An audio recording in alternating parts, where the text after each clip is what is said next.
Hello dear students.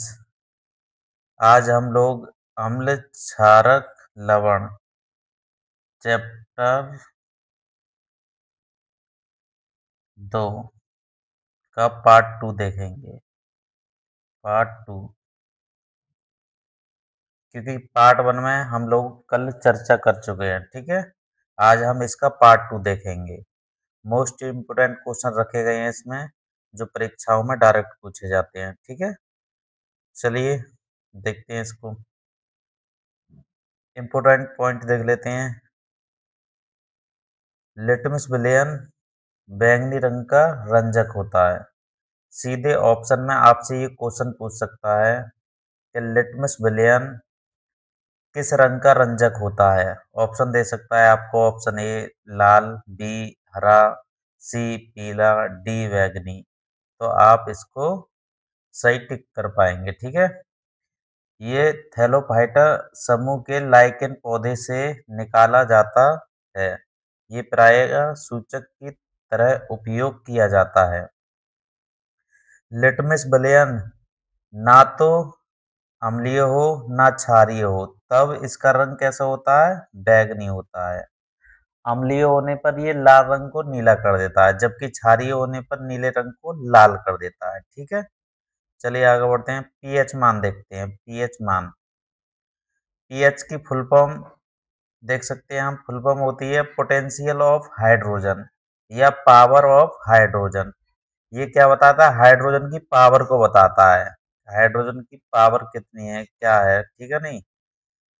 चलिए देखते हैं। किसी विलयन में उपस्थित हाइड्रोजन आयन की सांद्रता ज्ञात करने के लिए एक पैमाना विकसित किया गया है, जिसे पीएच पैमाना कहते हैं। यह हाइड्रोजन की सांद्रता को बताता है। पीएच स्केल किसको बताता है? हाइड्रोजन की सांद्रता को पीएच स्केल बताता है, हाइड्रोजन की सांद्रता को। ठीक है, किसको बताता है? हाइड्रोजन की सांद्रता को। पीएच में पी सूचक है। उषांश, जो एक जर्मन शब्द है, का अर्थ होता है शक्ति। इसका अर्थ क्या होता है? शक्ति होता है। जैसे पी को हम पावर भी बोल सकते हैं। यहाँ पर क्या बोल सकते हैं? Power of hydrogen. ठीक है, या पोटेंशियल ऑफ हाइड्रोजन बोल सकते हैं। ठीक है, हाइड्रोजन का प्रभाव। ठीक है, तो आगे बढ़ते हैं। इस पीएच स्केल से सामान्यतः 0 से 14 तक पीएच मान ज्ञात किया जाता है। 0 पर अधिक अम्लता होती है और 14 पर कैसा होता है? अधिक क्षारीय। ठीक है, आपको मैं बता चुका हूँ पिछली कक्षा में।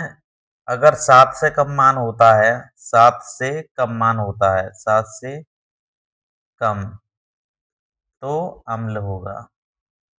और 7 से अधिक होता है तो क्षार होगा। ठीक है, नहीं। 7 होता है तो विलयन उदासीन हो जाता है। इसकी परिभाषा देखते हैं।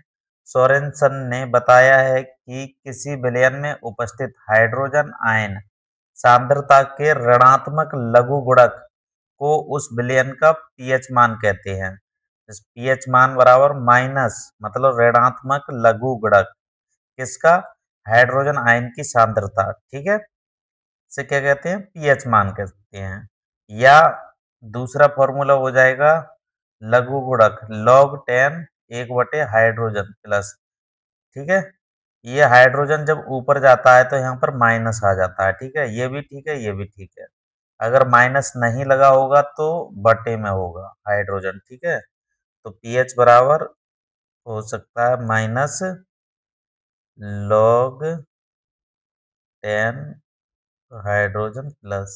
ठीक है, ये वाला भी फॉर्मूला हो जाएगा और ये वाला भी हो जाएगा। पीएच बराबर log 10 एक बटे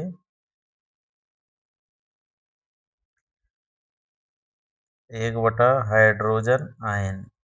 ठीक है, दोनों फॉर्मूले हो जाएंगे किसके? पीएच मान के। ठीक है, चलिए आगे बढ़ते हैं। अगर परिभाषा पूछे तो सिर्फ आपको इतना ही लिखना है, ज़्यादा कुछ नहीं लिखना है। ठीक है, देखते हैं पीएच स्केल को। देखते हैं पीएच स्केल, ये क्या है? पीएच स्केल है। पीएच स्केल मतलब पीएच पैमाना, जो क्या है पीएच मान को दर्शाता है। 7 पर ना तो मान क्षारीय होता है, ना ही कैसा होता है अम्लीय होता है। वो कैसा रहता है उदासीन रहता है। 7 जो होता है वो कैसा रहता है उदासीन रहता है। 7 से जब 0 की तरफ बढ़ता है मान, स्केल पर जब 7 से 0 की तरफ बढ़ेगा तो उसकी अम्लीय प्रकृति बढ़ती है, और 7 से अधिक होने पर क्षारीय प्रकृति बढ़ती है। सबसे ज्यादा क्षार जो होगा क्षारीय प्रकृति 14 होगी, और सबसे कम क्षारीय प्रकृति यहाँ पर 0 होती है। जो एग्जाम्पल के लिए हम देख सकते हैं HCl अम्ल सबसे ज्यादा अम्लीय प्रकृति रखता है, जबकि क्षारीय प्रकृति में NaOH होता है। क्या होता है NaOH। यहाँ पर क्या हो जाएगा HCl। ठीक है, चलिए आगे देखते हैं, पॉइंट देख लेते हैं। अम्ल के लिए पीएच मान 7 से कम होता है, जबकि क्षार के लिए 7 से अधिक होता है। उदासीन विलयन के लिए पीएच कितना रहता है 7 रहता है। ठीक है, ये याद कर लेंगे आप। वैसे मैं पिछली कक्षाओं में भी इस पे चर्चा कर चुका हूँ। ठीक है, यहाँ पर जल का पीएच मान 7 होता है। जल कैसे होता है उदासीन विलयन होता है। जल का अगर पीएच मान के लिए जैसे ऑप्शन पूछ ले 7 होता है, 8 होता है, 0 होता है, 10 होता है, तो आप टिक कर सकते हैं 7 के लिए। ठीक है, चलिए आगे बढ़ते हैं। सारणी में देख सकते हैं लार। नंबर 1 लार, खाना खाने के पहले लार का रंग कैसा होता है हल्का हरा। लगभग पीएच मान क्या होता है 4.7, मतलब 7 से अधिक है तो प्रकृति कैसी हो जाएगी क्षारीय हो जाएगी। जब हम खाना खाते हैं उसके बाद लार का रंग कैसा होता है हल्का पीला होता है। ठीक है, इसका पीएच मान जो हो जाएगा 5.8, जो कि 7 से कम है। प्रकृति कैसी हो जाएगी अम्लीय। ठीक है, यहाँ पर आप देख लेंगे इस टेबल में 7 से कम, 7 से कम होगा तो कैसे हो जाएगा अम्ल। प्रकृति कैसे आ जाएगी अम्ल। जबकि 7 से अधिक होगा तो प्रकृति कैसी हो जाएगी क्षारीय हो जाएगी। ठीक है, कैसी हो जाएगी क्षारीय। ठीक है, आप देख सकते हैं ये अम्लीय प्रकृति रखता है। 6 भी अम्लीय रखता है, 4 अम्लीय, 5 अम्लीय, 4.1 अम्लीय, 7 क्या हो जाएगा उदासीन हो जाएगा, 13 से 14 क्षारीय हो जाएगा, एक क्या रह जाएगा अम्लीय हो जाएगा। आप यहाँ पर देख सकते हैं जैसे HCl दे रखा है जो कि सबसे अधिक अम्लीय प्रकृति रखता है, जबकि NaOH सबसे अधिक क्षारीय प्रकृति रखता है। नल का जल H2O का मान कितना होता है 7 होता है, जो कैसी रखता है प्रवृत्ति उदासीन प्रकृति रखता है। ठीक है नहीं, चलिए आगे बढ़ते हैं। दैनिक जीवन में पीएच का महत्व। नंबर 1 पौधों एवं जंतुओं के पीएच के प्रति संवेदनशीलता। सभी प्राणियों के लिए संकीर्ण पीएच परास में जीवित रह सकते हैं। एक परास होती है उसके अंदर ही जीवित रह सकते हैं प्राणी। कितनी परास होती है 7 से 7.8 पीएच परास होती है। इसके अंदर ही सभी प्राणी जीवित रह सकते हैं। इसका मान कम या अधिक होने पर विचलित हो सकते हैं। ठीक है, आगे बढ़ते हैं। मृदा पीएच। अधिकांश पौधे सर्वोत्तम रूप से विकसित होते हैं जब मृदा की पीएच मान कितना हो 7 के निकट हो। अगर मृदा का पीएच मान 7 के निकट है तो पौधे अच्छे से उग सकते हैं, विकसित हो सकते हैं। ठीक है, यानी कि प्रवृत्ति कैसी हो उदासीन, उदासीन प्रकृति का हो। ठीक है, नंबर 2 हो गया। नंबर 3 देखते हैं। हमारे पाचन तंत्र का पीएच। हमारे उदर में पाए जाने वाला HCl पाचन में सहाय सहायता करता है। ठीक है नहीं, जैसे हमारे अमाशय में पेट के अंदर एक उदर अमाशय मतलब पेट होता है, ठीक है ना, उसके अंदर अमाशय जो कि स्टोमक भी बोलते हैं उसे, उसमें HCl अम्ल होता है। ये क्या होता है? हाइड्रोक्लोरिक अम्ल जो भोजन को क्या करता है? पचाता है, ठीक है नहीं? अगर इसकी ये प्रकृति कैसी रखता है HCl? अम्लीय रखता है, अम्लीय प्रकृति का होता है, ठीक है नहीं? अगर इसका मान अधिक हो जाए, क्या हो जाए? अधिक हो जाए, ठीक है? तो ये एसिडिटी भी उत्पन्न करता है, जिससे हमारे गले में जलन सी होती है, सीने में एसिडिटी जैसी खट्टी डकार आती है, वो इसी के कारण होती है, ठीक है नहीं? इसको ठीक करने के लिए मैग्नीशियम हाइड्रोक्साइड का उपयोग करते हैं, ठीक है नहीं? ये इसको रोकता है, ठीक है? HCl। चलिए आगे बढ़ते हैं। नंबर 4, पीएच परिवर्तन के कारण दंत क्षय मतलब दांतों को नुकसान पहुंचना। दांतों का एनेमल कैल्शियम फॉस्फेट से बना होता है, जो कि शरीर का सबसे कठोर भाग होता है। दांतों का एनेमल जो होता है हमारी पूरी बॉडी में सबसे कठोर भाग होता है। तो ऑप्शन वो पूछ सकता है आपसे कि हमारी बॉडी का कौन सा पार्ट है जो सबसे ज्यादा कठोर होता है। तो अलग अलग ऑप्शन दे सकता है, उसमें आप एनिमल पहचान के लिख सकते हैं, ठीक कर सकते हैं, ठीक है। मुंह के पीएच मान 5.5 से कम होने पर दांतों का क्षय प्रारंभ हो जाता है, मतलब दांतों को नुकसान होने लगता है अगर 5.5 से कम होता है तब, ठीक है। अगला देखते हैं। नंबर 5, पशुओं एवं पौधों द्वारा उत्पन्न रसायनों से आत्मरक्षा, आत्मरक्षा, ठीक है। जब कीट जैसे मधुमक्खी डंक मारते हैं तब मधु मधुमक्खी का डंक अम्ल छोड़ता है, जिसके कारण दर्द एवं जलन का अनुभव होता है। डंक मारे गए अंक में बेकिंग सोडा जैसे दुर्लभ क्षारक के उपयोग से आराम मिलता है। सामान्यतः आपके जीवन में भी हुआ होगा ऐसा, किसी के में नहीं भी हुआ होगा, लेकिन ज़्यादातर लोगों के हुआ होगा। मधुमक्खी हुई या चींटी हुई जब काटती है तो वो एक एसिड हमारी बॉडी में छोड़ जाती है, जिससे क्या होता है? जलन या दर्द का अनुभव होता है, ठीक है नहीं? दर्द जैसा फ़ील होता है और जलन सा होता है एकदम से, ठीक है? तो ये जो डंक एसिड छोड़ता है उसके कारण होता है, ठीक है? इसे रोकने के लिए हम बेकिंग सोडा का उपयोग कर सकते हैं, मतलब जो खाने वाला सोडा होता है, सामान्यतः सबके घर पे होता है, ठीक है?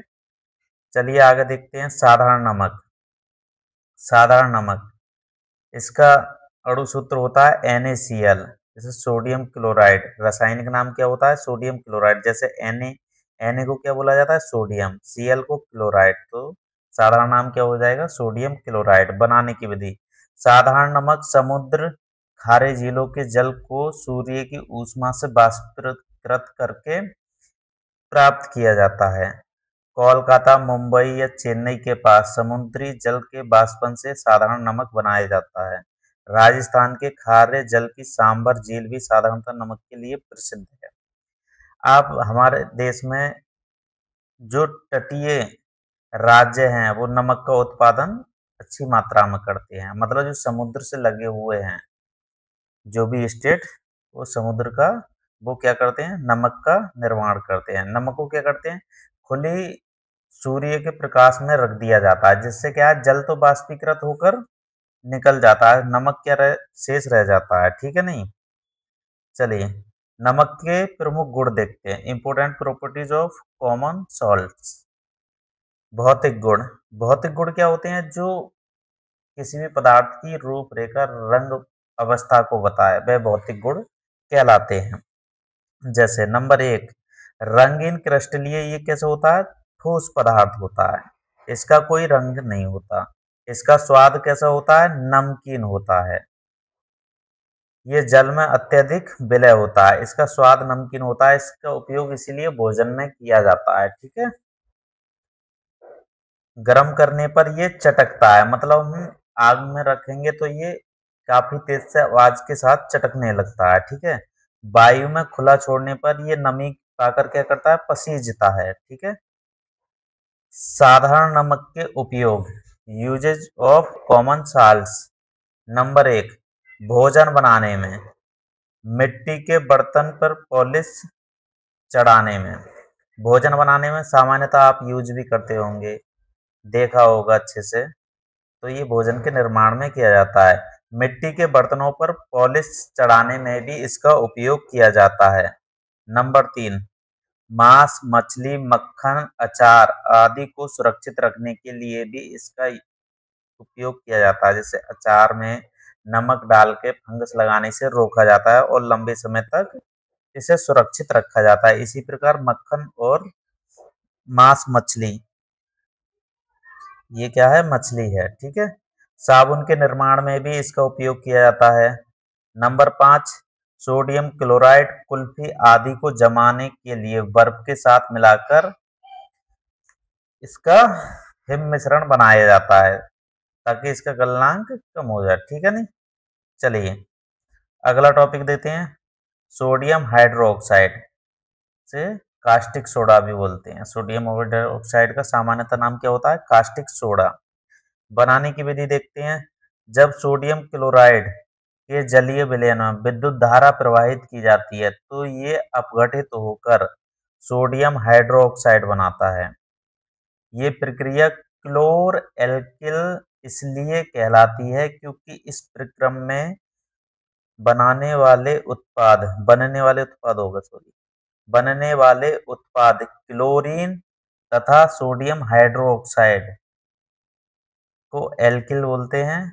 है तो यहाँ पर क्या क्या आ रहा है, क्लोरो और एल्किल दोनों आ रहा है, इस कारण इसे क्लोरो एल्किल विधि भी कहा जाता है। सामान्यतः एग्जाम में वो डायरेक्ट आपसे ये नाम के अंतर्गत पूछ सकता है, क्लोरो एल्किल विधि से आप क्या समझते हैं, तो आप इसे लिख देंगे। इसको नमक को जल के साथ जलीय विलयन में क्या विद्युत धारा प्रवाहित करने पर क्या होता है, ये अपघटित हो जाता है और सोडियम हाइड्रोक्साइड क्लोरीन गैस और हाइड्रोजन गैस बनती है। यहाँ पर सोडियम हाइड्रोक्साइड। ठीक है, ये छोटा ये होगा यहाँ पर। चलिए कास्टिक सोडा के उपयोग, यूज ऑफ कास्टिक सोडा। इसके प्रमुख उपयोग साबुन और अपमार्जक बनाने में होता है। इसका प्रमुखतः उपयोग किस किस में होता है, साबुन बनाने में और अपमार्जकों बनाने में होता है, जो सामान्यतः घर पे यूज किए जाते हैं। ठीक है। अगला टॉपिक देखते हैं, व्यंजक चूर्ण या ब्लीचिंग पाउडर। रासायनिक नाम होता है इसका कैल्शियम क्लोरोहाइपोक्लोराइड या कैल्शियम ऑक्सीक्लोराइड। ये थोड़ा आसान नाम है, इसे याद भी कर लेंगे अच्छे से। कैल्शियम ऑक्सीक्लोराइड मतलब Ca क्या है, कैल्शियम, ऑक्सीजन से ऑक्सी हो जाएगा, क्लोराइड से क्लोरीन। ठीक है नहीं। तो ये नाम याद करने में आसानी हो सकती है, तो इसे याद कर लेंगे, लेकिन सामान्यतः इसकी भी जानकारी रखेंगे। ठीक है नहीं। अणु सूत्र क्या होता है इसका, CaOCl2। ठीक है नहीं, क्या होता है, CaOCl2। ठीक है। बनाने की विधि, इसे शुष्क बुझे हुए चूने पर क्लोरीन की अभिक्रिया से बनाते हैं। क्लोरीन की अभिक्रिया किस पर कराई जाती है, शुष्क बुझे हुए चूने पर। किस पर कराई जाती है, बुझे हुए चूने पर। तो ये क्या है, ये है बुझा हुआ चूना। ठीक है, मैं जैसे कि आपको पहले भी इसका नाम बता चुका हूँ, ये बिना बुझे हुए चूने से बुझा हुआ चूना कैसे बनता है वो भी बता चुका हूँ। तो ये क्या है, बुझा हुआ चूना। इस पर क्या है, क्लोरीन की अभिक्रिया कराई जाती है। ये क्लोरीन गैस है, ठीक है ना, इसकी क्रिया कराई जाती है तो कैल्शियम ऑक्सीक्लोराइड प्लस प्लस जल बनता है। हमें चाहिए क्या, कैल्शियम ऑक्सीक्लोराइड, वो बन गया। ठीक है नहीं। तो इस तरह से ये अभिक्रिया होती है। ठीक है। चलिए आगे बढ़ते हैं। भौतिक गुण, ये एक हल्के पीले रंग का पदार्थ है। कैसे रंग का पदार्थ है, ये हल्के पीले रंग का होता है। इसमें क्लोरीन की तीक्ष्ण तीक्ष्ण गंध होती है। मतलब इसमें जो गंध जो आएगी वो किसकी होती है, क्लोरीन की होती है, क्योंकि सीधी सी बात है, इसमें CaOCl2 क्लोरीन आ रही है। ठीक है, तो गंध इसकी क्लोरीन की तीक्ष्ण गंध आती है इसी के कारण। ठीक है। इसका जलीय विलयन दूधिया होता है। कैसा होता है? दूधिया, मतलब जैसे दूध की तरह होता है। जैसे दूध को आप देखे होंगे, दूध का जो कलर होता है वैसे ही इसका कलर होता है। जैसे इसे जल में मिलाया जाता है, कैल्शियम ऑक्सीक्लोराइड को जब जल में मिलाया जाता है तो वो दूध की तरह हो जाता है। कैसा हो जाता है? दूध की तरह, ठीक है नहीं। रासायनिक गुण देखते हैं। जल से अभिक्रिया, जब इसकी जल से अभिक्रिया कराई जाती है तो ये रिएक्शन वापस हो जाती है। मतलब जिस तरह से इसने ये प्रोडक्ट बनाए हैं, ये प्रोडक्ट मिलके अब इसे बनाएंगे, ठीक है नहीं। जैसे देख सकते हैं आप, कैल्शियम ऑक्सीक्लोराइड की जल से जल से क्रिया कराने पर, कैल्शियम ऑक्सीक्लोराइड की जल से क्रिया करा रहे हैं, ठीक है नहीं। तो क्या बनेगा? बिना बुझा हुआ चूना, सॉरी, बुझा हुआ चूना बनेगा। और क्या बनेगा? बुझा हुआ चूना, ठीक है नहीं। और क्लोरीन गैस, ये टू इस तरह से लिख सकते हैं हम। क्लोरीन गैस के लिए टू इधर आएगा, ठीक है नहीं, नीचे आएगा, सही है। तो क्लोरीन गैस बन रही है। चलिए आगे चलते हैं। उपयोग देख लेते हैं। इसका उपयोग कपड़े, पेपर आदि के के विरंजन में होता है। विरंजन मतलब कलर करने में, ठीक है नहीं। किस किस के? कपड़े और पेपर, ठीक है नहीं, के विरंजन में इसका उपयोग होता है। क्लोरोफॉर्म बनाने में भी इसका उपयोग किया जाता है। क्लोरोफॉर्म एक गैस होती है जो क्या करती है, किसी भी किसी भी व्यक्ति को सुंघाने पर कम मात्रा में ये क्या करती है? मूर्छित करती है। क्या करती है? मूर्छित, मतलब बेहोश करती है। और अधिक मात्रा में सुंघा दिया जाए तो क्या होता है? व्यक्ति की डेथ भी हो सकती है, ठीक है नहीं। नंबर 3 देखते हैं। जीवाणु नाशक के रूप में जल को स्वच्छ करने में इसका प्रयोग किया जाता है। जैसे कि आप सामान्यतः देखे होंगे, आपके गांव क्षेत्र में सरकार द्वारा मुहिम चलाई जा रही है, हर घर जल योजना के अंतर्गत जो पानी आपके घर पर आया जाता है उसमें इसका उपयोग किया जाता है। किसका? कैल्शियम ऑक्सीक्लोराइड का। क्यों किया जाता है? ताकि जो बैक्टीरिया पानी में पनपे उन्हें नष्ट करने के लिए किया जाता है। जल को स्वच्छ करने में इसका उपयोग किया जाता है, ठीक है नहीं। किसका? कैल्शियम ऑक्सीक्लोराइड का, ठीक है नहीं। ब्लीचिंग पाउडर का, मतलब इसे क्या बोलते हैं? द्रंजक चूर्ण भी बोल सकते हैं, ब्लीचिंग पाउडर, ठीक है नहीं।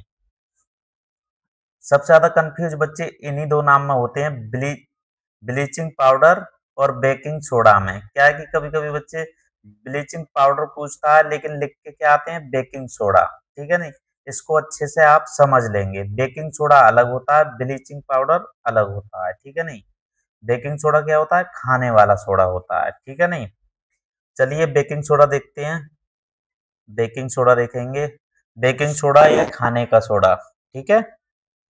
इसका रासायनिक नाम देखते हैं। सोडियम बाइकार्बोनेट, सोडियम बाइकार्बोनेट या सोडियम हाइड्रोजन कार्बोनेट। जैसे कि ये अणु सूत्र देख सकते हैं। Na के लिए सोडियम बोला जाता है, H के लिए हाइड्रोजन बोला जाता है और CO3 के लिए कार्बोनेट बोला जाता है। तो हाइड्रोजन कार्बोनेट ऐसा हो जाएगा, ठीक है नहीं। सोडियम हाइड्रोजन कार्बोनेट, या सोडियम के लिए, हाइड्रोजन के लिए बाई भी लिख सकते हैं, ठीक है ना। सोडियम बाइकार्बोनेट भी बोला जाता है इसको, ठीक है नहीं। जो भी नाम होगा वो आप सही से देख लेंगे, ठीक है। चलिए आगे बढ़ते हैं। बनाने की विधि। सोडियम कार्बोनेट के जलीय विलयन में कार्बन डाइऑक्साइड गैस प्रवाहित करने पर सोडियम कार्बोनेट के स्विच क्रिस्टल प्राप्त होते हैं। सोडियम कार्बोनेट के जलीय विलयन में कार्बन डाइऑक्साइड गैस प्रवाहित करने पर, मतलब सोडियम, ये है सोडियम कार्बोनेट के जलीय विलयन, जलीय विलयन बोले तो H2O में हाइड्रो कार्बन डाइऑक्साइड गैस प्रवाहित करने पर क्या बनता है? NaHCO3, क्या बनता है? सोडियम बाइकार्बोनेट, ठीक है नहीं। आप यहाँ पर संतुलित कर सकते हैं, यहाँ पर 2 आ जाएगा, Na2CO3। तो Na कितने हैं? 2 हैं, तो 2 से गुणा कर देंगे तो समीकरण संतुलित हो जाएगी, ठीक है। बाकी चीज आप देख सकते हैं। कार्बन यहाँ पर 2 हैं तो 1 2, कार्बन भी 2 हो गए, ठीक है नहीं।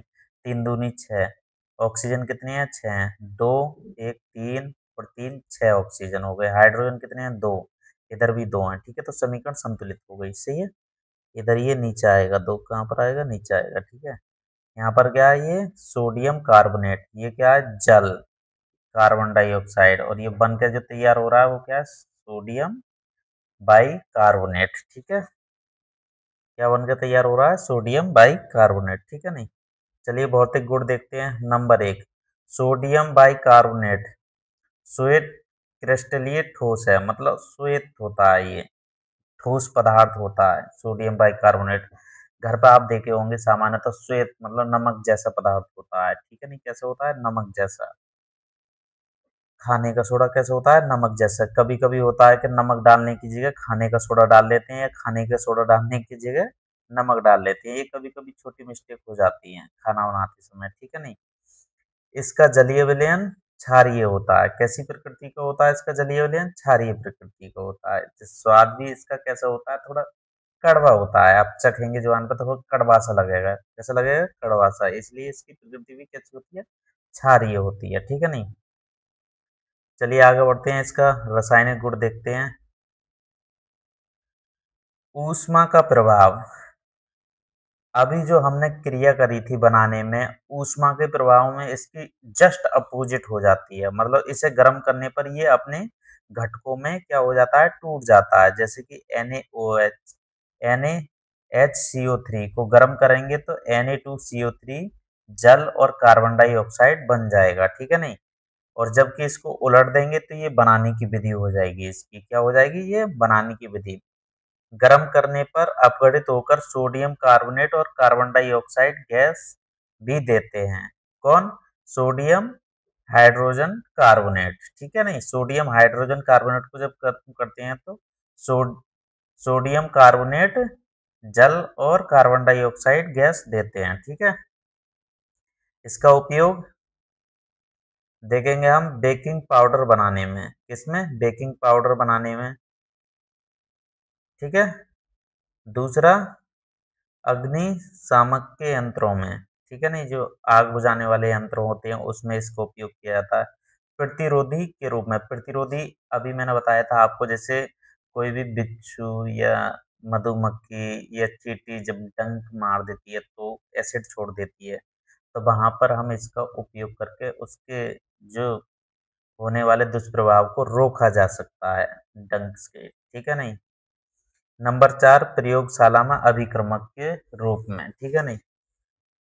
प्रयोगशाला में अभिक्रमक के रूप में सामान्यतः हम सभी के उपयोग में लिख सकते हैं, क्योंकि ज्यादातर प्रयोगशाला में ये यूज होते हैं सभी, ठीक है नहीं। तो ये चारों आप याद कर लेंगे, बहुत महत्वपूर्ण है चारों के चारों, ठीक है। अगला, धावन सोडा, धा से धोने का सोडा, धावन मतलब धोने का सोडा। वॉशिंग सोडा, इसे क्या बोलेंगे इंग्लिश में, वॉशिंग सोडा, ठीक है नहीं। चलिए रासायनिक नाम देखते हैं इसका। सोडियम कार्बोनेट डेकाहाइड्रेट, डेका का मतलब होता है 10, कितना होता है, 10, 10 हाइड्रेट, हाइड्रेट बोले तो जल, ठीक है। 10 जल के अणु होते हैं, मतलब किसमें, 10 जल के अणु किसमें होते हैं, धावन सोडा में, ठीक है नहीं। इसका अणु सूत्र हो जाएगा Na2CO3 इंटू 10H2, 10 देखो यहाँ पर दे रखे हैं, 10 जल के अणु दे रखे हैं। बनाने की विधि, धावन सोडा का उत्पादन सॉल्वे प्रक्रम द्वारा किया जाता है। ये प्रक्रिया कई पदों में पूर्ण होती है, इसलिए सोडियम क्लोराइड और अमोनिया तथा लाइमस्टोन को कच्चे पदार्थ के रूप में उपयोग में लिया जाता है, रूप में लिया जाता है, किया जाता है, रूप में उपयोग में किया जाता है। यहाँ पे टाइपिंग एरर है, ठीक है नहीं, पदार्थ के रूप में उपयोग किया जाता है, ठीक है। चलिए देख सकते हैं, ये 4 चरणों में अभिक्रिया हो रही है। फर्स्ट, जब अमोनिया जल और कार्बन डाइऑक्साइड की आपस में क्रिया कराते हैं तो क्या बनता है, अमोनियम हाइड्रोजन कार्बोनेट, ठीक है नहीं। क्या बनता है, अमोनियम, अमोनियम हाइड्रोजन कार्बोनेट, ठीक है नहीं, अमोनियम हाइड्रोजन कार्बोनेट बनता है, ठीक है नहीं। किस किस की अभिक्रिया कराने पर, अमोनिया, जल और कार्बन डाइऑक्साइड।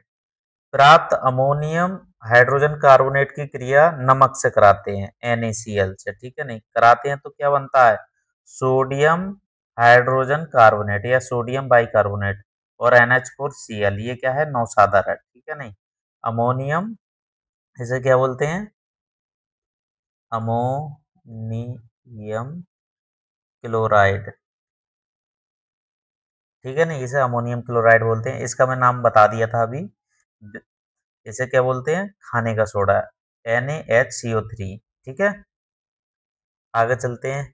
अब NaHCO3 को गर्म करेंगे तो क्या होता है, ये अपने घटकों में टूट जाता है, सोडियम कार्बोनेट तथा जल और कार्बन डाइऑक्साइड। ये अभिक्रिया अभी मैं करके दिखाया था आपको। अब सोडियम कार्बोनेट जो प्राप्त हुआ है हमें, क्या प्राप्त हुआ है, सोडियम कार्बोनेट, इसकी क्रिया किससे कराएंगे, जल से। कितने अणु से कराएंगे, 10 अणु से कराएंगे, क्योंकि धावन सोडा में 10 अणु होते हैं जल के। तो यहाँ पर आ जाएगा Na2CO3 इंटू 10H2, यहाँ पर 10 जल के अणु आ जाएंगे, ठीक है नहीं, कितने जल के अणु आ जाएंगे, 10 जल के अणु, ठीक है नहीं। सामान्यतः देखो आपको एग्जाम में वो ऑप्शन में पूछ सकता है कि सोडियम कार्बोनेट में कितने जल के अणु होते हैं, तो आप लिख सकते हो 10 होते हैं। कितने होते हैं जल के अणु, 10, 10 जल के अणु होते हैं, ठीक है नहीं, ठीक है। उपयोग, ये कपड़ा धोने तथा अन्य वस्तुओं को साफ करने में इसका उपयोग होता है, ठीक है नहीं। सामान्यतः आप घर पर देखे होंगे यूज करते समय के काम आता है, ठीक है। इसका उपयोग साबुन, कपड़ा, पेपर आदि बनाने में किया जाता है। साबुन को बनाने में भी किया जाता है, कपड़े को बनाने में भी किया जाता है और पेपर को बनाने में भी इसका उपयोग किया जाता है, ठीक है। जल की कठोरता को दूर करने के काम आता है, मतलब जल को क्या करता है, ये कठोर से मृदु जल बनाता है, ठीक है नहीं, जिससे क्या है, कपड़े या अन्य चीज जल्दी आसानी से साफ हो जाते हैं, ठीक है नहीं। अगला, इसका उपयोग जो है वो कास्टिक सोडा या सोडियम बाइकार्बोनेट बनाने के काम भी आता है, ठीक है। प्रयोगशाला में आयतनात्मक विश्लेषण के काम आता है। आग बुझाने में भी इसका उपयोग किया जाता है। Plaster of Paris, POP, Paris, ठीक है नहीं, POP, इसे शॉर्ट फॉर्म में क्या बोलते हैं हम, POP, ठीक है नहीं। प्लास्टर ऑफ पेरिस को, पेरिस से देखो फ्रांस की राजधानी है, तो पेरिस फ्रांस में ये सबसे पहले प्राप्त हुआ, उसी के नाम पर इसे प्लास्टर ऑफ पेरिस बोला गया, ठीक है नहीं। सामान्य नाम, इसका रासायनिक नाम क्या है, कैल्शियम सल्फेट हेमीहाइड्रेट। हेमी का मतलब होता है आधा, क्या होता है, आधा, हाइड्रेट का मतलब जल, ठीक है नहीं, आधा जल, मतलब जिसमें आधे जल के अणु हो। कै, कैल्शियम सल्फेट के साथ आधे जल के अणु उपस्थित हो जाएं तो क्या हो जाएगा, प्लास्टर ऑफ पेरिस हो जाता है वहां पर। कैल्शियम सल्फेट देखो इंटू हाफ H2O, मतलब आधा जल, ठीक है नहीं। जैसे आप देख सकते हैं कैल्शियम सल्फेट इंटू 1/2 H2O, इसका ये क्या हो जाता है, अणु सूत्र हो जाता है, ठीक है नहीं। सामान्य नाम होता है प्लास्टर ऑफ पेरिस, इसे POP भी बोलते हैं शॉर्ट में, ठीक है नहीं। बनाने की विधि, बनाने की विधि क्या हो जाएगी, देखो, बनाने की विधि, जब जिप्सम को 120 डिग्री सेल्सियस ताप पर गर्म किया जाता है तो निर्जलीकरण के द्वारा POP का निर्माण होता है, मतलब प्लास्टर ऑफ पेरिस का निर्माण होता है, ठीक है नहीं। जिप्सम का फॉर्मूला क्या होता है, कैल्शियम सल्फेट इंटू 2H2O, मतलब दो जल के अणु होते हैं। कैल्शियम सल्फेट में अगर जल के अणु कितने हो जाएं, दो जल के अणु हो जाएं, ठीक है नहीं। तो इसे किस पर गर्म करेंगे हम, 120 डिग्री सेंटीग्रेड पर गर्म करते हैं तो क्या बनता है, POP बनता है, CaSO4 इंटू 1/2 H2O, और साथ में 3/2 क्या है, जल निकल जाता है, ठीक है नहीं, क्या निकल जाता है, जल निकल जाता है, ठीक है। यहाँ पर दो होना चाहिए, ये चार टाइपिंग एरर हो गया है, ठीक है नहीं, H2 ये नीचे आ जाएगा, ठीक है। आगे बढ़ते हैं, भौतिक गुण।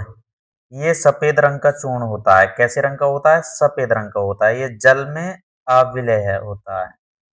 ठीक है नहीं? अल्प विलय बोल सकते हैं, पूर्णतः विलय नहीं होता। रासायनिक गुण देखेंगे, वेरी इंपोर्टेंट। इसके रासायनिक गुण ज्यादातर एग्जाम में पूछे जाते हैं। ठीक है नहीं? ऊष्मा का प्रभाव, इफेक्ट ऑफ हीट। यदि प्लास्टर ऑफ पेरिस को 120 डिग्री से अधिक ताप पर गर्म किया जाता है तो ये निर्जलीय प्लास्टर प्राप्त होता है। इसे मृत तापित प्लास्टर कहा जाता है। ठीक है नहीं? इससे क्या है, जब इसे गर्म किया जाता है प्लास्टर ऑफ पेरिस को, तो जो आधा जल का अणु जो बचा होता है वो भी क्या होता है, निकल जाता है। क्या बचता है? ओनली कैल्शियम सल्फेट बचता है। कैल्शियम सल्फेट बचता है। ठीक है नहीं? क्या बचता है? Calcium sulphate. ठीक है नहीं? नंबर 2, जल के साथ क्रिया। जब ये जल के साथ क्रिया करता है तो ये रिएक्शन दोबारा से जो बनाने की विधि जो है उसकी उलट जाती है। ठीक है नहीं? और क्या बनाती है? जिप्सम बनाती है। क्या बनाता है? जिप्सम। ठीक है नहीं? देखते हैं, इसकी जल से अभिक्रिया कराने पर जिप्सम का निर्माण होता है, जिसे प्लास्टर ऑफ पेरिस का जमना कहा जाता है। किसका जमना कहा जाता है? प्लास्टर ऑफ पेरिस का। मतलब जल में जब मिलाया जाता है तो ये जम जाता है प्लास्टर ऑफ पेरिस की जगह। ठीक है नहीं? जैसे आप देख सकते हैं, ये क्या है? पीओपी। पीओपी में जल से क्रिया करा रहे हैं, तो क्रिया कराने के उपरांत हमें क्या प्राप्त हो रहा है? जिप्सम प्राप्त हो रहा है। यहाँ पर आधा जल का अणु है और यहाँ पर कितना है? 1.5 है। 3/2 को क्या लिख सकते हैं हम? 3/2 को ये भी लिख सकते हैं। ठीक है नहीं? 1/2। ठीक है नहीं? मतलब आधा और एक कितना होता है? 1.5 होता है। ठीक है नहीं? सही है। इसका उपयोग देखते हैं। इसका उपयोग टूटी हुई हड्डी को जोड़ने के लिए प्लास्टर चढ़ाने में किया जाता है। जैसे किसी भी व्यक्ति की हड्डी टूटी होगी तो आपने देखी होगी, या आप में से हो सकता है किसी की टूटी हो सकता है। तो जब आप डॉक्टर के पास अस्पताल में जाते हैं तो वो क्या करते हैं? हड्डी के ऊपर प्लास्टर कर देते हैं जहाँ से हड्डी टूटी होती है। ठीक है नहीं? तो वो प्लास्टर जो किया जाता है वो इसी का किया जाता है, पीओपी का, प्लास्टर ऑफ पेरिस का। ठीक है? दूसरा, इसका उपयोग सजावटी सामान, मूर्ति बनाने में, खिलौनों के निर्माण में भी किया जाता है। जो मूर्तियाँ बनाई जाती हैं उसमें भी पीओपी का यूज़ किया जाता है, और खिलौनों बनाने में भी पीओपी का यूज़ किया जाता है, और सजावट में भी। ठीक है नहीं? सजावट का मतलब जैसे आप घर पर सामान्यतः देखे होंगे, जो छत होती है घर की, उस पर बहुत सारी सजावटी तरह से पंखे के चारों ओर या साइडों में एक अच्छी-अच्छी डेकोरेट कर दिया जाता है ना? सामान्यतः देखे होंगे, आपके घर पर नहीं किसी और के, कहीं न कहीं देखे होंगे आप लोग सभी। ठीक है? नंबर 3, इसका उपयोग दंत चिकित्सा दीवारों को चिकना बनाने में, इसका उपयोग दंत चिकित्सा में भी किया जाता है। मतलब जो दंत विशेषज्ञ डॉक्टर होते हैं वो इसका उपयोग करते हैं। ठीक है नहीं? और दूसरा, दीवारों को चिकना बनाने में भी किया जाता है। दीवारें जो बनती हैं उस पे भी इसका यूज़ किया जाता है ताकि दोबारा अच्छी लग सकें। ठीक है नहीं? सजावट में भी उपयोग किया जाता है। दीवारों को तरह-तरह की डेकोरेट किए जाते हैं। ठीक है? अगला नंबर 4, अग्निरोधक पदार्थ के रूप में भी इसका उपयोग किया जाता है। जो अग्नि रोकने के लिए पदार्थ के रूप में भी इसका उपयोग किया जाता है। ठीक है नहीं? इसमें एक बार आप इम्पोर्टेंस लगा लेंगे। देखो, उपयोग जो है वो सभी के वेरी इंपोर्टेंट हैं। ठीक है ना? आईपी लिख दे रहा हूँ मैं यहाँ पे, इम्पोर्टेंट। ठीक है नहीं? और यहाँ पर पीओपी जो है वो वेरी वेरी इम्पोर्टेंट है। ठीक है नहीं? कैसा है? Very very important. अगला देखेंगे हम, धावन सोडा भी वेरी इम्पोर्टेंट है। ठीक है नहीं? अगला, ये बेकिंग पाउडर जो है वो वेरी वेरी इंपॉर्टेंट है। ठीक है नहीं? इसका उपयोग और सीधी-सीधी बनाने की विधि कई बार एग्जाम में पूछी जा चुकी है और पूछता रहता है हर साल एग्जामिनर। ठीक है नहीं? अच्छे से देख लेंगे। जो आपको 4-5 टॉपिक कराए हैं आज के, उनमें से सबसे ज़्यादा इस चैप्टर में जो सबसे ज़्यादा संभावना रहती है पूछने की, वो इन्हीं चैप्टरों से रहती है। इन्हीं 5-6 टॉपिकों से रहती है। ये सब आप एक अच्छे से तैयार कर लेंगे। ठीक है नहीं? ये भी वेरी इंपॉर्टेंट है। व्यंजक चूर्ण, ठीक है नहीं? बनाने की विधि देख लेंगे, और ये इसके अच्छे से देख लेंगे पूरा का पूरा, ठीक है। साधारणतः नमक का इतना नहीं पूछा जाता है, लेकिन फिर भी एक बार देख लेंगे, ठीक है। और हाँ, ये पीएच मान, दैनिक जीवन में पीएच मान वेरी वेरी इंपॉर्टेंट, ये भी कई बार पूछा जाता है, ठीक है नहीं। पीएच मान, पीएच मान के महत्व को, 2 महत्व लिखिए, 4 महत्व लिखिए, महत्व को समझाइए। 4-4 नंबर में, 2-2 नंबर में डायरेक्ट पूछता है आपसे। और ये सब ऑप्शन में पूछेगा आपसे, ठीक है। तो ये भी तैयार करेंगे, ये सब ऑप्शन में पूछता है, ठीक है नहीं। पीएच वैल्यू पूछता है, लेकिन उतना नहीं पूछता है, लेकिन फिर भी तैयार करके चलना है, ठीक है नहीं। चलिए, आज का ये चैप्टर पूरा फिनिश हो चुका है, ठीक है। कल अगले नए चैप्टर के साथ मिलेंगे आप लोग के साथ, ठीक है नहीं। तैयार रहना, कल के लिए नए चैप्टर के साथ मिलते हैं। और चैनल को सब्सक्राइब करना ना भूलें, लाइक ज़रूर करें और कमेंट ज़रूर करें। एक क्वेश्चन लिख लीजिए जिसका आपको कमेंट्स में जवाब देना है, ठीक है नहीं, राइट आंसर बताना है। जल का पीएच मान होता है, ठीक है। Option A 8, option B 0, option C 7, option D 5। Right answer का जवाब आप कमेंट बॉक्स में करेंगे, ठीक है। तो कमेंट करना बिल्कुल ना भूलें, इसका जवाब सभी देंगे, ठीक है, सभी विद्यार्थी देंगे, ताकि हम भी जान सकें कौन कितने मन से पढ़ रहा है, ठीक है नहीं। तो इसका जवाब देना ना भूलें। चलिए ठीक है, मिलते हैं कल के सेशन में, धन्यवाद।